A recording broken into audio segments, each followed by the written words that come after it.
রাখবো পরবর্তী সংবাদে। রান্নার গ্যাস সিলিন্ডারে আগুন, অল্পেতে রক্ষা পুরো বাড়ি। ঘটনাটি ঘটেছে মঙ্গলবার রাতে ধর্মনগর মহকুমার শ্রীপুর গ্রাম পঞ্চায়েতের ৪ নং ওয়ার্ডে। স্থানীয় বাসিন্দা শিউলি সিংহ দাস নিজের ঘরে রান্না করছিলেন। আচমকা ওনার বাড়ির রান্নার গ্যাস সিলিন্ডারে আগুন লেগে যায়। মুহূর্তে গ্যাসের গন্ধ ছড়িয়ে পড়ে। মহিলার চিৎকারে আশপাশ এলাকার লোকজন ছুটে আসেন। খবর দেওয়া হয় দমকল কর্মীদের। যদিও দমকল কর্মীরা ছুটে আসার আগে আগুন নিভিয়ে ফেলেন স্থানীয়রা। সব দিকে গন্ধ বাইর হয়। ওই আমি নবের কাছে আইছি এদিকে আগুন। আচ্ছা, আপনার নাম কি? আপনার নাম কি? আপনার নাম কি?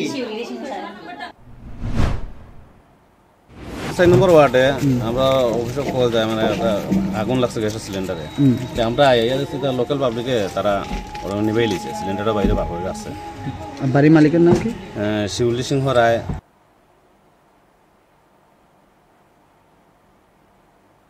রান্নার গ্যাস সিলিন্ডারে আগুন, অল্পেতে রক্ষা পুরো বাড়ি। ঘটনায় এলাকায় চাঞ্চল্য ছড়ায়, অল্পেতে রক্ষা পেয়েছে পুরো বাড়ি। নিয়ে নিচ্ছি ছোট্ট একটি বিজ্ঞাপন বিরতি, সঙ্গে থাকুন।